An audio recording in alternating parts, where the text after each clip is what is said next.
안녕하세요. 알아두면 삶이 힘이 되는 채널 매일 3분입니다. 날씨가 추워지면서 난방비 걱정이 많으실 텐데요. 춥다고 무턱대고 보일러 틀다가 엄청난 난방비에 당황하게 되는 경우가 있어요. 오늘은 난방비를 절약하면서 쾌적한 실내 환경을 유지하는 방법에 대해서 알려드릴게요. 오늘 내용 잘 따라 하시면은 매월 1만원에서 많게는 몇만원까지 난방비를 절약할 수 있으니 끝까지 집중해주세요. 적정 실내 온도는 질병관리청에서 발표한 겨울철 실내 적정 온도는 18도에서 20도 정도예요. 그런데 이 정도면 집에서 반팔로 입기에는 춥고 적당히 두툼한 긴팔옷을 입고 있어야지 추위를 예방할 수 있을 정도의 약간 쌀쌀한 온도인데요. 그래서 보통은 보일러를 22도 이상 유지하고 계신 경우가 많을 거고요. 위풍이 심한 집들은 대부분 25도 이상으로 설정하고 있으실 거예요. 하지만 춥다고 온도를 높이는 것이 꼭 좋은 것만은 아니에요. 특히 연령대가 높으신 어르신들 같은 경우는 고혈압, 부정맥 등이 있으신 분들이 많아서 급작스런 뇌혈관 질환이나 심혈관 질환의 발병 확률이 높은데요. 실내 온도를 너무 따뜻하게 높여 놓을 경우 실내외 온도차가 커지면서 혈관의 압축과 팽창이 반복되기 때문에 혈액순환이 안 좋아져서 너무 따뜻한 환경이 오히려 건강에 독이 될 수 있어요. 그래서 집을 너무 따뜻하게 해놓고 반팔을 입고 있기보다는 집을 약간 썰렁한 정도로 유지하시면서 약간 두툼한 옷을 집에서 입는 것이 특히나 혈관 건강에 신경 쓰셔야 될 어르신들에게는 도움이 되는 거예요. 그렇다면 실내 온도를 낮춰서 적정 온도를 유지하면서 실내를 따뜻하게 만드는 방법은 무엇일까요?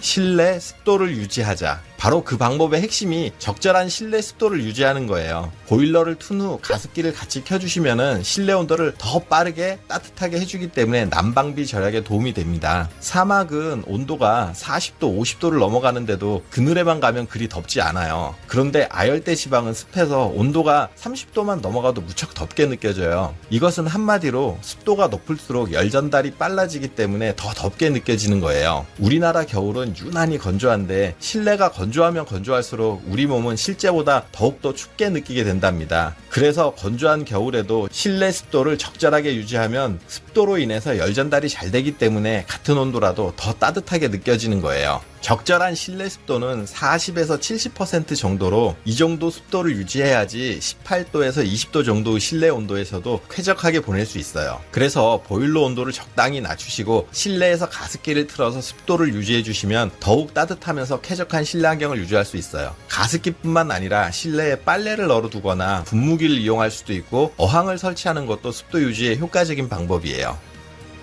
난방비를 줄이는 방법은 그렇다고 가습기를 이용해서 습도를 유지한다고 난방비가 다 해결되는 건 아니에요. 보일러를 틀고 습도도 적절하게 유지했는데도 여전히 따뜻하지 않다면 보일러가 너무 노후되지 않았는지 한번 살펴보세요. 노후된 보일러 같은 경우는 미세먼지 발생 원인인 질소산화물이 많이 발생하고 연료 효율이 떨어지기 때문에 온도를 높여도 생각보다 따뜻하지 않을 수 있어요. 오래된 보일러일수록 주기적으로 보일러 청소를 해주고 점검을 받는 것이 안전을 위해서도 또 에너지 효율을 높이기 위해서도 중요한 부분이에요. 그런데 보일러가 너무 오래돼서 청소를 해도 열 효율이 올라가지 않는다면 가정용 전옥수 보일러를 설치하는 것을 권장드려요. 전옥수 보일러라는 게 뭔가 하면 한마디로 열 효율이 좋은 친환경 보일러를 의미해요. 우리 흔히 말하는 콘덴싱 보일러 있잖아요. 바로 이게 친환경 전옥수 보일러인데요. 친환경 콘덴싱 보일러는 열을 재활용하기 때문에 에너지 효율도 높고 연료비도 절약되기 때문에 추천드려요. 그리고 노후 보일러를 친환경 콘덴싱 보일러로 교체를 하실 경우 각 지자체별로 10만원에서 최대 60만원까지 지원해주는 사업을 실시하고 있어요. 그러니 보일러 바꾸실 분들은 해당 시군구 환경위생과에 문의하셔서 신청하시면 지원받으실 수 있어요.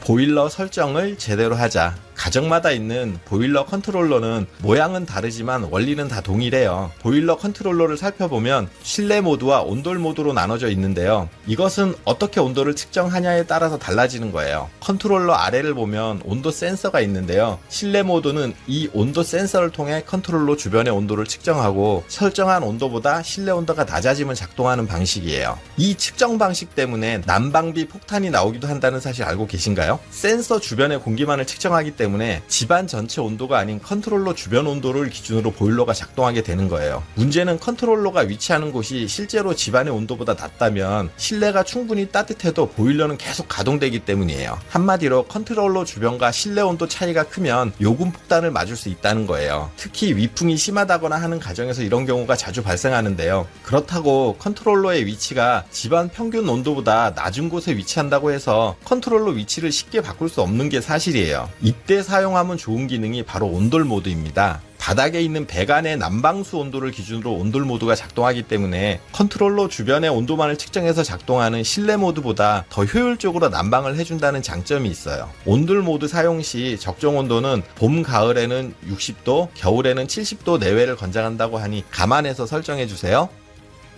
외출 모드는 오래 집을 비울 때만 사용하자. 난방비 폭탄의 원인이 되는 기능이 있는데 바로 외출 모드예요. 집을 비울 때나 집안이 덥다는 느낌이 들면 에너지를 절약한다는 의미에서 외출 모드로 설정하는 경우가 많은데요. 외출 모드는 실내 온도가 8에서 10도 정도까지 떨어져야 작동하기 때문에 집을 비우는 동안에 실내 온도가 많이 떨어지게 되는데 이때 다시 난방을 하게 되면 떨어진 온도를 올리는데 많은 에너지가 들어 오히려 난방비 폭탄을 맞게 되는 거예요. 자료에 따르면 실내 온도를 1도 올리는데 난방비 7%가 증가한다고 해요. 따라서 며칠간 집을 비우는 것이 아니라 출근을 한다거나 몇 시간 정도 외출을 하신다면 외출 모드로 설정하기보다는 실내 모드에서 온도를 평소보다 2, 3도 정도 낮게 설정해서 실내 온도가 일정하게 유지되도록 하는 것이 난방비를 절약하는 방법이에요. 그렇다면 어느 정도 집을 비울 때 외출 모드를 사용해야 할까요? 일반적으로 2일 이상 집을 비울 때 외출 모드를 설정하면 됩니다. 외출 모드는 집안의 난방수 온도가 떨어질 때쯤 난방수를 다시 순환시켜 최소한의 온도를 유지해주기 때문에 동파 방지에 큰 도움이 됩니다. 장기간 집을 비우는 경우 보일러 도는 게 아깝다고 아예 끄고 나가시는 분들 많은데 만약 이로 인해 동파가 생긴다면 그 수리 비용이 배보다 배꼽이 커지는 격이 될 수 있으니 겨울에는 장기간 집을 비우더라도 꼭 외출 모드는 유지해주세요.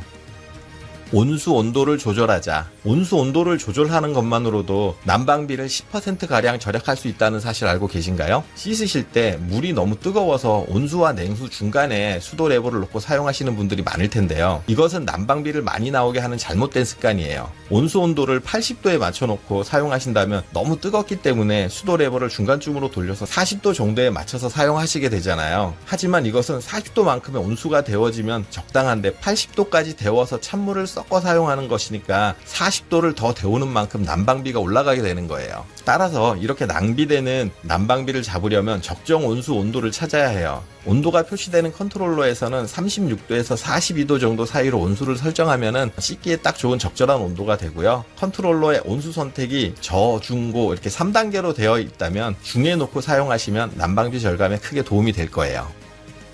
수도꼭지 방향이 상관 있나? 온수를 쓰고 난 뒤 수도꼭지 방향을 온수 방향으로 놔두면 보일러가 계속 작동해서 난방비 폭탄을 맞는다는 얘기를 들어보신 적이 있으실 텐데요. 이것은 잘못된 정보예요. 많은 분들이 오해하고 있는 내용으로 온수 방향으로 수도꼭지를 둔다고 해서 보일러가 작동되지는 않아요. 보일러는 급수의 압력 차이로 작동하는데 수도꼭지를 틀 때 생기는 압력 차이로 보일러가 작동하는 것이지 수도꼭지의 방향과는 전혀 상관이 없어요. 보일러의 작동은 수도를 틀 때 시작되는 것이지 수도꼭지 방향과는 상관이 없다는 사실 꼭 기억하세요. 그러니 평상시 씻으실 때 수도꼭지 방향에 크게 신경 쓰지 않아도 괜찮아요. 이 밖에도 난방용품인 전기 매트, 온수 매트, 난방 텐트, 라디에이터 등을 활용하여 난방비를 절약하는 방법도 있어요. 다만 제품별 특성에 따라 내가 사용할 공간에 맞는 제품을 선택하시는 것이 중요하고요. 난방비를 아끼기 위해 산 제품인데 오히려 전기세가 많이 나와서 낭패를 볼 수도 있으니 가급적 저전력 고효율 제품 사용을 추천드려요. 오늘 영상으로 보일러의 올바른 설정 방법과 효율적인 사용법을 통해 난방비를 절약하는 방법을 확실하게 아셨을 텐데요. 위에 알려드린 내용들만 제대로 실천하시면 한 달에 적게는 1만원에서 많게는 몇만원 단위까지 절약이 가능해요. 앞으로 평생 난방비 폭탄 맞는 일은 없으실 거예요. 오늘 영상도 끝까지 봐주셔서 감사합니다. 도움이 되셨다면 구독, 좋아요, 알림 설정 해주시고요. 궁금하신 사항은 댓글로 남겨주시면 친절히 답변 드릴게요. 이상 매일 3분 대표 큐레이터 송한결이었습니다. 감사합니다.